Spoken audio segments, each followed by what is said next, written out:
মানুষ হলো কি ওয়েদারের মতো। ওয়েদার বুঝেন? মনে হয় বুঝেন না। কি আবহাওয়ার মতো, ঠিক না? এই ঠান্ডা, এই গরম, এই গরম, খাখা রৌদ্র, এই বৃষ্টি, ওয়েদারের মতো।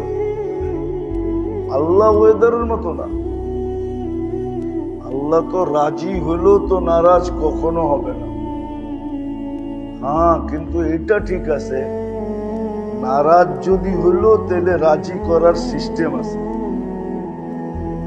রাজি হইলে নারাজ কোনোদিন হবে না। আর যদি নারাজ হয়ে গেল, এই অপশনটা রাখছে, আমি নারাজ হয়ে গেলে তুমি আমাকে রাজি করতে পারবা। কিন্তু রাজি হয়ে গেলে যে আবার নারাজ হবে, এই অপশন নাই। এই অপশন নাই, এই অপশন রাখে নাই। রাজি তো চিরদিন রাজি, কিন্তু নারাজ যদি হয়ে গেল, তাহলে রাজি করার কি রাখছেন? অপশন রাখছেন, সিস্টেম রাখছেন। তো যেটা বলতেছিলাম, আল্লাহ বড় নেয়ামত এই রাত্রিটা আমাদেরকে পাওয়ায় দিয়েছেন, যদি এটাকে কাজে লাগাইতে পারি। এই জন্যই এই রাত্রটাকে বরাআতের রাত্র বলে, মুক্তির রাত্র, রহমতের রাত্র। আল্লাহ বন্দার প্রতি রহমতের দৃষ্টিতে দেখবেন। যে মনে প্রাণে মাপ চাবে, তো এত লোককে মাফ করবেন। আরবের এক গোত্র ছিল বনি কালব, ওই গোত্রই সবচেয়ে বেশি বকরি পালত। বকরি পালা ওদের পেশা ছিল। ওই গোত্রে যত বকরি ছিল, এর গায়ে যত লোম ছিল, যদি মাপ চাওয়ার মতো চায়, তো এত পরিমাণ লোককেও আল্লাহ মাফ করবে। হিসাব মিলাইলে দেখা যায় বর্তমানে শুধু 800 কোটি মানুষ। কত? কি মাথার চুল কি আমরা গয়না দেখছি নাকি কোনদিন? যে কয়টা চুল গয়না দেখছি না? বিজ্ঞান গয়না আমাকে বলছে যে একজনের মাথায় এতটা চুল হয়। আজ পর্যন্ত তো বিজ্ঞানও এটার উপরে মাথা কামায় নাই, মানুষের মাথায় চুল কয়টা হয়, দাড়ি কয়টা হয়, মোচ কয়টা হয়। এত সংখ্যক লোককে আল্লাহ মাফ করবে যে বনি কালবের বকরির পালকে পাল, এদের গায়ে যত লোম, সম পরিমাণ লোককে মাফ করবে। এই জন্য বিরাট বড় একটা সুযোগ। কিন্তু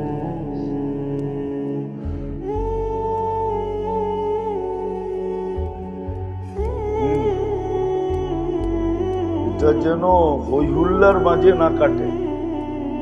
আমাদের দেশে শবে বরাত অর্থই হইল হইহুল্লা। দুপুরে আমি বলছিলাম, বরযাত্রী যেরকম হইহুল্লা করে যায় আসে, আমাদের দেশে শবে বরাতের চিত্র হইল হইহুল্লা, ঘুরাঘুরি। কেউ মাজারে ঘুরবে, কেউ এই মসজিদ ওই মসজিদ, ঠিক না? কেউ কবরস্থান, কেউ রোডে, কেউ ঘাটে, কেউ মসজিদে বসে গল্প স্বল্প, এইভাবেই তো কাটে।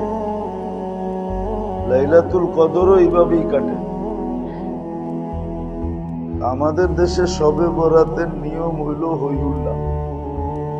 দেখবেন মসজিদে হইতেছে, আলোক সজ্জা হইতেছে, ট্যাগ পাকতেছে, আতশবাজি হইতেছে। এখনো আওয়াজ শুরু হয় নাই, শুরু হইব এশারের পরে। হইহুল্লাহ না, না, না না,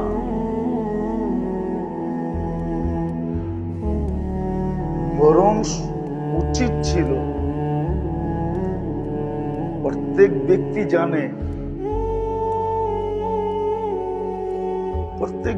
জানে যে আমি আল্লাহর থেকে কতটুকু দূরে ছিলাম বা কতটুকু দূরে, প্রত্যেক ব্যক্তি জানে, কিন্তু না জানে না। যে নামাজ পড়ে না, ও কি বলে আমি নামাজ পড়ি?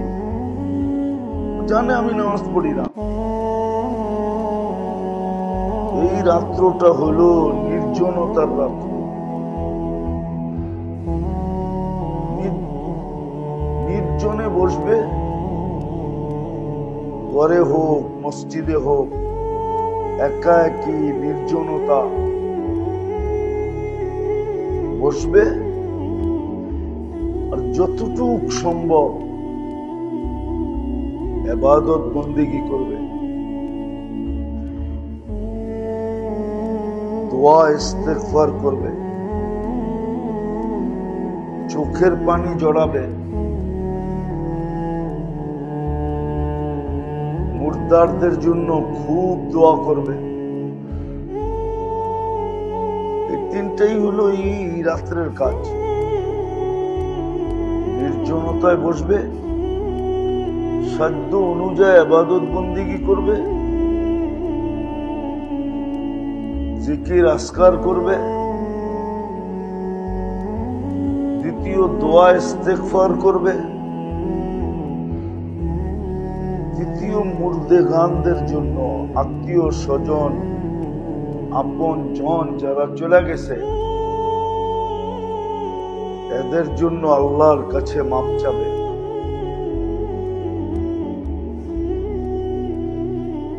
আর এতটুকু করবে রোনা জারি, দোয়া ইস্তেগফার এতটুকু করবে, দোয়া ইস্তেগফার এতটুকু করবে, পানি লাগলে অনুভব হয় যে ভিজা গেছে, ঠিক না? অনুভব হয় না, চাই 2 ফোঁটা পড়ুক না কাপড়ে, অনুভব তো হয় যে ভিজা গেছে। এতটুক করা চাই যে ভিতরে অনুভব হয় যে হয়তো দয়ার ছোঁয়া লেগে গেছে, আল্লাহ মাফ করে দিয়েছেন। সূর্য ডুবার সাথে সাথে আল্লাহর রহমতের বৃষ্টি এখন চলতেছে আমাদের উপরে। সূর্য ডুবার সাথে সাথে রহমতের বৃষ্টির আমাদের উপরে চলতেছে।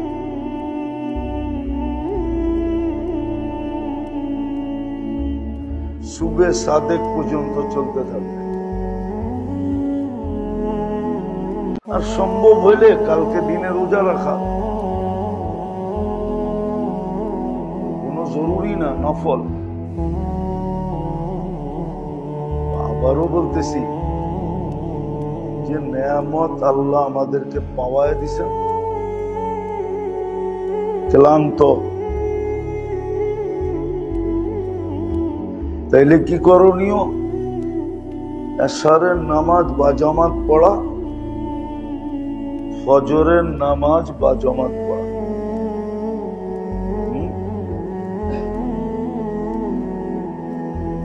কেউ রোডে বৃষ্টির ভিতরে রোডে হাইটা হাইটা শরীর ভিজাইছে, আমি হয়তো সকালে আসার সময় পাও ভিজাইছি, মনে হয় বোঝেন নাই। একজনে বৃষ্টির ভিতরে হাইটা হাইটা কি ভিজাইছে, পুরা শরীর ভিজায় ফেলছে। কিন্তু আমি সকালে আসার সময় হাঁটতে হাঁটতে কি ভিজছে, বৃষ্টির ছোঁয়া তো লাগছে না, লাগে নাই? এশার ফজর যদি বাজমাত পড়ি তাহলে আমারও ছোঁয়া লাগবে। আমারও কি লাগবে? আমারও ছোঁয়া লাগবে, আমার গায়েও ছোঁয়া লাগবে। এমন না যে লাগবে না, না, আমার গায়েও ছোঁয়া লাগবে।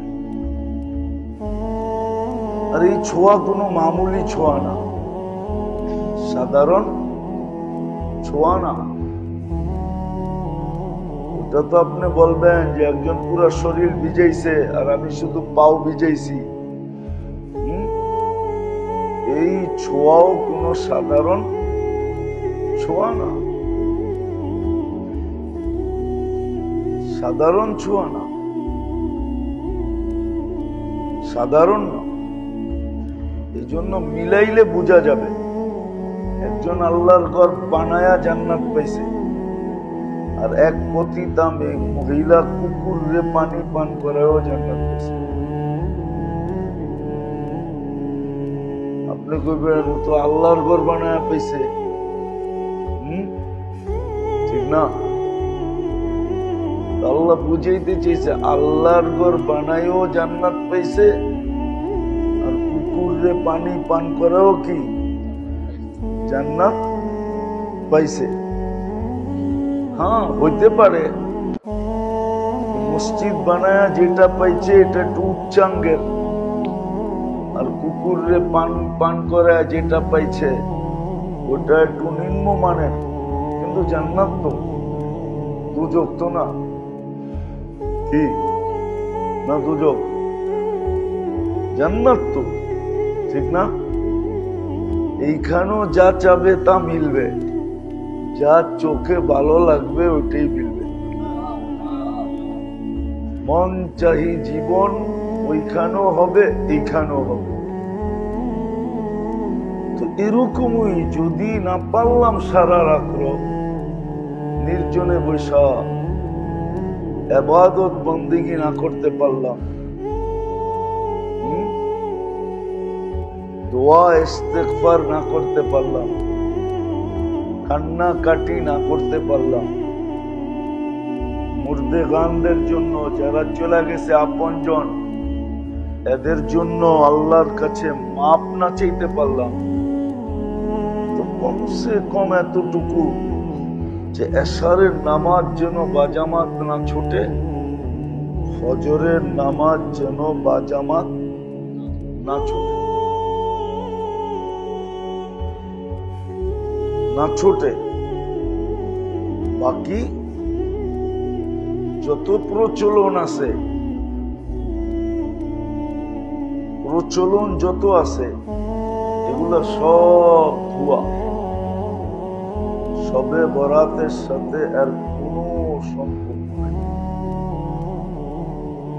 নিসফুমিন শাবানের সাথে, শাবানের 15 তারিখের রাত্রের সাথে এর কোনো সম্পর্ক নাই। হালুয়া রুটি খাওয়া লওয়া, ভালো ভালো যেদিন ভালো খাওয়া দরকার ছিল ওই দিন খায় নাই, ওই দিন খায় নাই। তাহলে 1 বৎসরের বরকত পাইত। বৎসরে আশুরার দিন যদি পরিবার পরিজনের উপরে সাধ্য অনুযায়ী হাত খুলে খরচ করত তাহলে আল্লাহ 1 বৎসরের বরকত তাকে দিত। ওই দিন তো খায় নাই, ওই দিন খালি হায় হোসেন করছে। যেদিন খাওয়ার দরকার ওদিন খায় নাই, ওই খাওন নিয়ে এসে সবে বরাতে, যেদিন খাওয়ানি নাই, হালুয়া নাই রুটি নাই। কি কালকে সকালে দেখবেন পুরান টাউনে রুটি তৈরি হইতেছে, সকালে উঠাইব দোকানে। রুটি চিনেন? দেখছেন শবে বরাতের রুটি? দেন না? ওই থাকেন কাল সকালে দেখবেন জিন্দাবাহার মিন্দাবাহার এডি সব বড় বড়, হ্যাঁ, কুমির বানাবে, কি কি বানাবে, ঠিক না? এডি আবার কিনা নিয়ে যাবে। আজকে বানাইতেছে বেকারিয়ালা, যত পচা আটা আছে আজকেই ব্যবহার হবে, ভালো আটা না। যত পুরানাটা আছে সব আজকে ব্যবহার হবে পুরান ঢাকায়। সকালে দেখবেন বড় বড় রুটির দোকান লয়া বসে না, বয় না? হ্যাঁ, কি আবার কচু মনে হয় খাওয়া হয়ে গেছে, ঠিক না? কয় তারিখে ছিল কচু খাওয়া? হ্যাঁ, ও বিশ্ব যায় খাইব কচু। হ্যাঁ, ওই দিন আবার কচুর দাম বেড়ে যাব। এগুলা সব ফালতু। এই মাজারে যাওয়া, মসজিদে মসজিদে যাওয়া, কবরস্থানে যাওয়া। আল্লাহর রসুল 23 বৎসর ছিলেন, তো 23টা সবে বরাত তো আইছে, ঠিক না? জীবনে একবার গেছেন কবরস্থানে।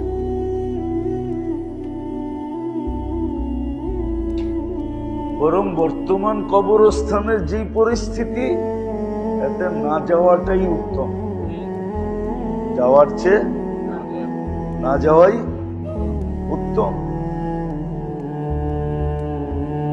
বরং ঘরে বসে দোয়া করলে আরো বেশি লাভ হবে। আপনি মনে করেন জ্যাম জট পার হইয়া এখান থেকে আপনি গেলেন আজিমপুর, যেতে তো 1 ঘন্টা লাগবো, আইতে তো 1 ঘন্টা লাগবো, ঠিক না? না লাগবে না? আর এই বীরবারটা ঠেলা ভিতরে ডুইকা ওইখানে আবার ঘন্টাখানিক খরচ হবে। আচ্ছা, সব বাদিয়ে দিলাম, আওয়া যাওয়া ভিতর মিলে 1 ঘন্টা তো লাগবে। আপনি এইখানে বসা সূরা ইখলাস 1 ঘন্টা পড়েন তো, দেখেন কতবার পড়া হয়। প্রত্যেক 3 বারে 1 খতম কোরআন। হ্যাঁ, 1 ঘন্টা পড়েন আপনি, দেখেন কতক্ষণ লাগে, কতটি পড়তে পারেন।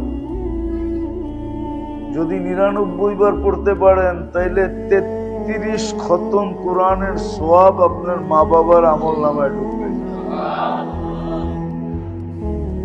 যদি আরো বেশি পড়তে পারেন, প্রত্যেক 3 1 খতম, প্রত্যেক 3 1 খতম, প্রত্যেক 3 1 খতম।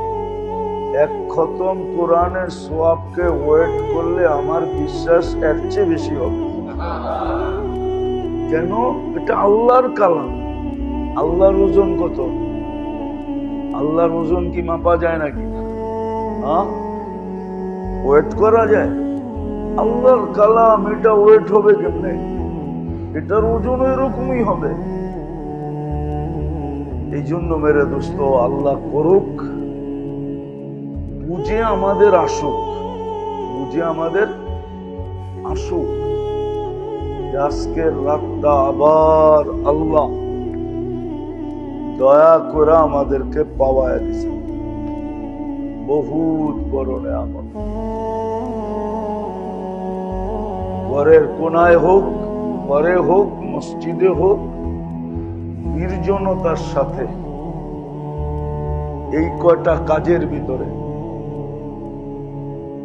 কিন্তু সবচেয়ে বেশি মাত্রায় হওয়া চাই দোয়া, ইস্তেগফার, কান্না কাটি।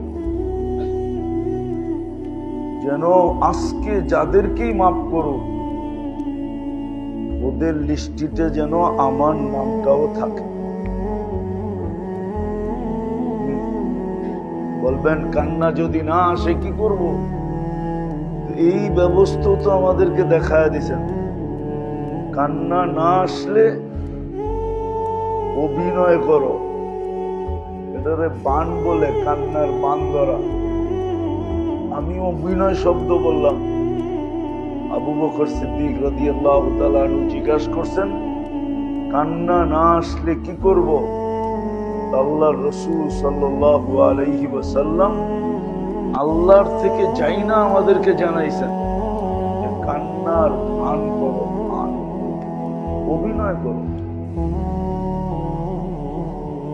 দুনিয়া যদিও গ্রহণ করুক আর না করুক, আমরা কিন্তু করব। আমরা চাই না করব। দুনিয়ার মানুষ জানলে তো ধাক্কা দিয়া বের করে দিব, ঠিক না? কি কি বলবো? কান্দস না অভিনয় করস, ঠিক না? দুনিয়ার মানুষ জানলে ধাক্কা দিয়ে বের করে দিব, ঠিক না? কি ঠিক? রুমালের ভিতরে মেডিসিন রাখলে আর রুমাল চোখের কাছে নিলে এমনি পানি বেরোয়, কেমিক্যাল পাওয়া যায়, ঠিক না? দুনিয়ার মানুষ এটা ধরে ফেলতে পারবে, দুনিয়ার মানুষ এটা ধরে ফেলে উড়ে দিবে, কিন্তু আল্লাহ অভিনয় উড়ে দিবেন।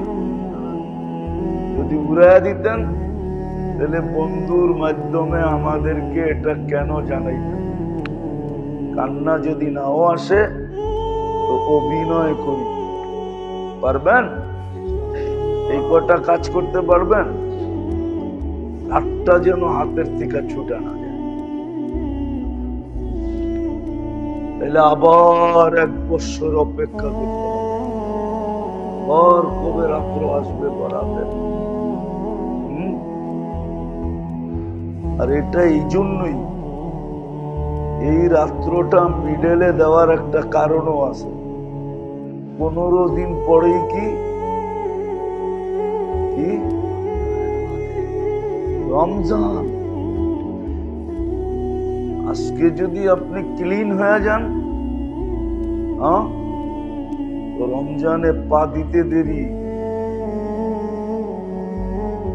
রহমতের চাদর দিয়ে আপনাকে প্যাক করতে দেরি করবে। রহমতের চাদর দিয়ে যে প্যাক হবে তার উপরই মাগফিরাতের চাদরটা লাগবে। এটি সব স্টার, কি স্টার, স্টার আছে না, চিনেন? সৈনিকের চিহ্ন আছে, ঠিক না? কি সিপাহী, হাওলদার, ঠিক না? এএসআই, এসআই, ওসি, ঠিক না? আজকে যে ক্লিন হবে, রমজানে পা দিবে, তো প্রথম স্টার লাগবে রহমতের, দ্বিতীয় স্টার লাগবে মাগফিরাতের। এর জন্যই কিন্তু এই স্টার গুলা আজকে যে মাপ করলো, স্টার দিতে হবে না, চিহ্ন দিতে হবে না, নাহলে দুনিয়া চিনবো কেমনে, সৃষ্টি চিনবো কেমনে, ঠিক না? কি কোন? আমাদের দেশের মতো তো সব দেশ না। আমাদের দেশে অফিসে যে অফিসার, ও বাড়িতে অফিসার, মহল্লায় অফিসার। দুনিয়াতে এই নিয়ম না। দুনিয়াতে নিয়ম হইল অফিসে অফিসার, বাইরে গেলে সাধারণ। পোশাক আছে তো অফিসার, পোশাক নাই ও কি পাবলিক।